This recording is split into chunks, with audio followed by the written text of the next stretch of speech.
Assalamualaikum warahmatullahi wabarakatuh.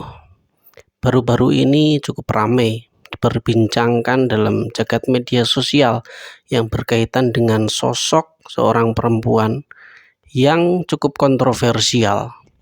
Mengapa kontroversial? Karena dia mengaku berasal dari keluarga yang religius, ibunya seorang yang hafal Al-Quran. Kemudian ketika kecil juga dididik dengan pendidikan agama yang ketat. Kemudian juga dipesantrenkan. Kemudian juga kuliah dengan jurusan tafsir.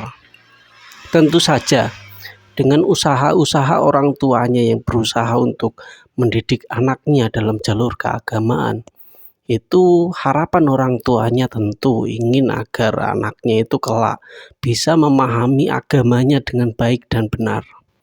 Namun yang terjadi malah sebaliknya. Apa yang dilakukan oleh sosok ini malah berkebalikan dengan apa yang diharapkan oleh orang tuanya. Mungkin ini juga banyak terjadi dengan sosok-sosok lain ataupun orang-orang lain yang mungkin bernasib sama, memiliki pemikiran yang sama, yang dididik dengan cara-cara yang sudah difahami oleh masyarakat sebagai pendidikan keagamaan, tetapi output yang dihasilkan itu malah berkebalikan, tidak mencerminkan orang yang religius. Siapakah sosok ini? Sosok ini adalah Kumaila Hakimah. Tentu saja banyak sekali orang yang sudah mengetahui siapa itu Kumaila Hakimah. Mengapa bisa ada orang yang sudah dididik dengan cara-cara yang agamis namun tidak mencerminkan perilaku yang agamis? Apa yang sebenarnya terjadi dan kemudian apa yang dianggapnya salah? Mari kita simak videonya terlebih dahulu.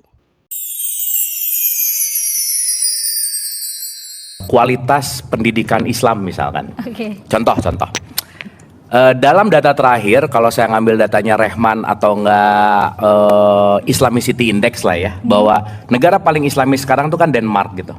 Meskipun dari 2010 Indonesia dari ranking 140 sekarang ke 62 misalkan. Karena yang dinilai bukan seberapa banyak orang Islamnya, tetapi bagaimana penerapan Islam di dalam society gitu misalnya. Oke.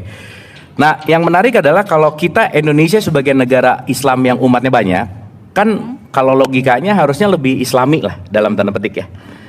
Nah, Mbak Kumaila ini kan lulusan pesantren nih gitu. Dalam artian itu studi di mana tempat pembelajaran Islam gitu. Nah, apa yang terjadi kok? Let's say kalau kita bicara tentang studi Islam yang banyak di Indonesia, tetapi tidak membentuk society yang Islami lah dalam tanda petik. Sebenarnya yang diajarkan dalam pesantren misalnya, yang diajarkan di pendidikan Islam tuh lebih ke apanya? Sehingga kadang sekarang justru malah maaf ya, jadi banyak berantemnya gitu. Apakah karena memang masih muda jadi lagi lucu-lucunya kah gitu misalnya atau apapun itu gitu. Nah, cuman concern kita adalah gimana nih nanti outputnya adalah reformasi pendidikan Islam supaya balik lagi ya kita bisa membuat sesuatu ini jadi lebih baik lah gitu kira-kira. Gimana Mbak? Aku ngerasa kalau misalnya tujuannya mau reformasi pendidikan, itu yang pertama harus dibenerin, yang harus dibenahi itu epistemologi gitu. Kayak epistemologi itu kayak kerangka filsafat pengetahuan, di mana ketika kita menerima pengetahuan, kita tahu pengetahuan ini tuh benar dari mana, kita tahu ini benar dari mana gitu. Nah, misalnya gelas ini kan cangkir ini isinya teh, aku tahu dari mana, aku ya tinggal lihat tahu gitu. Nah, ada yang misalnya aku nggak bisa tahu langsung. Ibuku bilang ini rumah ini tuh dibangun dari zaman Belanda misalnya. Terus ibu tahu dari mana? Ya kata nenek sih gitu. Nah, terus aku nggak bisa mengkonfirmasi nenekku karena udah di kuburan misalnya. Jadi itu epistemologi itu kurang lebih kayak gitu. Nah, bedanya kadang-kadang yang bikin rancu itu ketika murid menerima pengetahuan tentang agama seolah-olah itu secara epistemologis itu absolut. Dan memang secara doktrin tentu saja Islam mengajarkan, Islam dan mungkin hampir semua agama mengajarkan bahwa yang ajarannya itu memang kebenaran absolut. Tapi kan sebenarnya kebenaran absolutnya itu tidak absolut. Kebenarannya itu kan sebenarnya subjektif secara kolektif gitu. Hanya kelompok itu saja yang merasa itu kebenaran absolut gitu. Nah, yang tidak dimiliki oleh murid-murid studi Islam kadang itu. Dan makanya dalam belajar, misalnya kayak aku belajar tafsir gitu, sebenarnya kan aku dilatih untuk menjadi ulama. Nah, jadi kerangka pikirnya itu aku harus berpikir yang muaranya nih apa ya, kalau aku melihat ada keganjilan dalam teks riwayat atau ayat Quran, kesimpulannya tuh aku nggak boleh bilang ini ganjil atau ini salah atau ini tidak fit dengan realitas, tapi aku harus menyimpulkannya ini terkesan kontradiktif atau terkesan tidak benar, tapi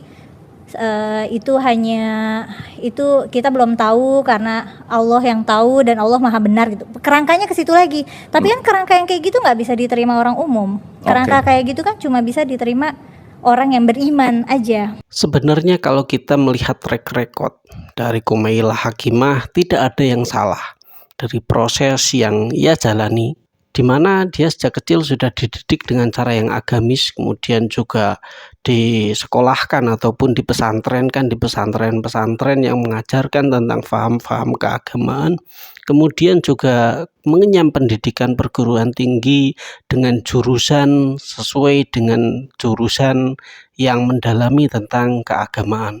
Tentu proses ini secara syariat ataupun secara normatif itu sudah benar, sudah betul, bahwa untuk memahami pemahaman keagamaan perlu untuk mendapatkan pendidikan yang sesuai dengan pendidikan agama yang dianutnya masing-masing. Namun mengapa bisa terjadi malah output yang dihasilkan sebaliknya? Menurut saya Kumailah belum selesai dalam pemahamannya tentang mengenai keagamaan. Karena kalau kita berbicara tentang keagamaan, sebenarnya keagamaan itu kan multi aspek, multidimensi yang tidak bisa difahami hanya dari salah satu sudut pandang saja. Dalam perspektifnya, Kumailah memandang bahwa agama Islam itu ya dilakukan penelitian secara holistik, kalau bisa kontekstual dan juga rasional. Namun kesalahan yang dilakukan oleh Kumailah adalah tidak bisanya Kumailah membagi dimensi-dimensi di dalam agama Islam. Kalau kita berbicara tentang agama Islam, itu kan ada berbagai dimensi ya. Ada dimensi keimanan, ada dimensi akhlak, ada dimensi budaya, ada dimensi hukum. Tentu dalam menyikapi dimensi-dimensi ini kita perlu menggunakan tata cara pemikiran yang berbeda. Kita perlu menggunakan pendekatan yang berbeda dalam memahami setiap dimensinya. Contohnya, ketika kita berbicara tentang dimensi keimanan, apakah dimensi keimanan ini bisa dilakukan dengan cara empiris, dengan cara holistik, dengan cara pendekatan filsafat? Kalau kita berbicara tentang keilmuannya, mungkin bisa saja dilakukan dengan filsafat, dilakukan dengan pembuktian empiris. Namun ketika berbicara tentang jenis ataupun esensi dari keimanannya, tentu saja tidak bisa. Tidak bisa kita berbicara tentang keimanan ataupun membuktikan keimanan dengan cara yang empiris. Walaupun pembuktiannya ataupun metodologinya silahkan saja, tetapi tidak akan pernah mungkin bisa mencapai hakikat dari keimanan itu sendiri. Karena dasar dari keislaman, dasar dari Islam itu syahadat. Ketika kita berbicara tentang syahadat, itu kesaksian dan pengakuan bahwa saya beriman kepada Allah Subhanahu wa taala yang gaib dan juga kepada Nabi Muhammad sebagai Rasul Allah, yang itu juga pada zaman sekarang itu sudah nggak ada. Itu pondasi dari Islam. pondasi dari keagamaan.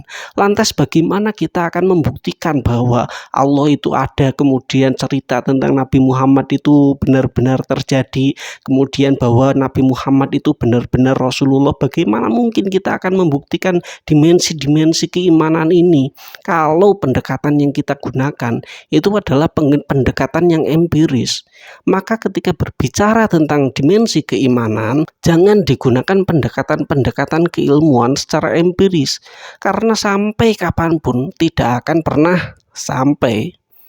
Kemudian kalau kita berbicara tentang syariat, tentu saja kalau kita berbicara tentang syariat itu bisa dikontekstualisasikan sesuai dengan zamannya masing-masing, atau mungkin bisa kita perdebatkan.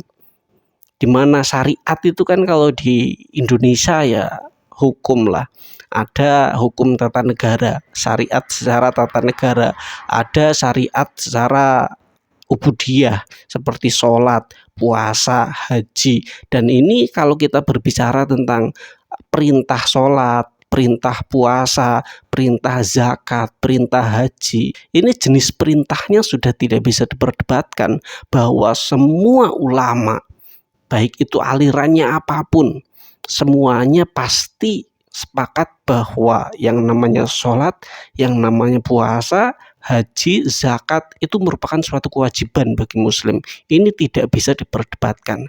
Walaupun dalam praktik syariatnya itu kadang-kadang ada berbeda sedikit-sedikit, namun secara esensi perintahnya itu tidak ada perbedaan. Kumaila mengatakan bahwa pendidikan agama Islam di Indonesia dengan yang sudah ada seperti model pendidikan agama Islam di sekolah, kemudian pendidikan agama Islam di madrasah diniyah, kemudian pendidikan Islam dengan cara-cara pesantren, itu secara epistemologi tidak tepat. Sebenarnya dalam sudut pandang saya, ya kalau seandainya tidak tepat, maka yang tepat itu yang seperti apa? Apakah yang tepat itu ya pendidikan dalam kerangka berpikirnya Kumaila yang ya harus dilakukan dengan holistik lah, harus dilakukan dengan empiris lah dan lain sebagainya, harus dengan cara yang ruwet yang dilakukan oleh Kumaila. Seolah-olah Kumaila ini mengkritik sistem yang sudah ada tetapi tidak memberikan solusi. Walaupun mungkin memiliki solusi dalam pemikirannya, tetapi apakah ia menjalankan metodologi ataupun solusi-solusi yang ia yakini kebenarannya? Kan nggak ada. Dia nggak melakukan apapun terhadap sesuatu yang menurut ia salah.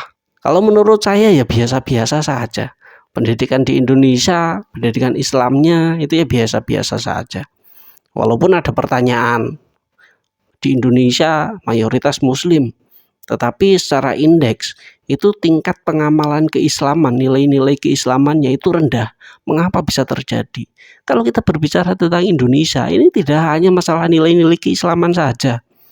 Ini masalah yang kompleks di Indonesia itu. Mulai dari masalah politik, masalah sosial, masalah pendidikan, masalah kebudayaan, masalah ekonomi, semuanya saling terkait. Bukan hanya masalah keagamaannya saja. Ini permasalahan yang kompleks. Dan kalau kita berbicara tentang masyarakat Indonesia ya apa adanya gitu. Baik itu politik itu ya nggak baik-baik banget. Masalah sosial juga yang nggak baik-baik banget. Masalah ekonomi apalagi. Semuanya memiliki masalahnya masing-masing. Dan karena permasalahan di Indonesia itu sangat kompleks dan memang ya nggak ada yang maju-maju banget. Makanya permasalahan keagamaan dan penerapan nilai-nilai keislaman itu juga ya nggak maju-maju banget, nggak bagus-bagus banget. Itu sudah normal. Ini bukan permasalahan tentang nilai-nilai keislamannya, tetapi ini masalah bagaimana peradaban kemanusiaannya. Kalau kita ingin membangun tentang manusia di Indonesia, baik itu dalam aspek nilai keislaman maupun nilai politik dan juga nilai ekonomi, nilai sosial budayanya, tentu yang harus dilakukan itu sangat banyak. Dan kita tidak bisa hanya mengkritik masalah keagamaan Islam saja. Ini multidimensi yang harus dilakukan dengan cara yang bersama-sama, dengan cara yang tepat, dengan cara yang baik. Nggak bisa kita hanya mengkritik hanya salah satu aspek saja. Saya kira dia belum selesai dengan dirinya sendiri. Kalau dia sudah selesai dengan dirinya sendiri, maka tidak mungkin ia mempertanyakan hal-hal yang ia pertanyakan. Karena ya kalau kita berbicara tentang keislaman itu ya sudah sepakat. Semuanya sudah sepakat bahwa nilai-nilai keislaman itu sudah universal. Dari saya cukup sekian. Wallahul muwaffiq ila aqwamit thoriq. Wassalamualaikum warahmatullahi wabarakatuh.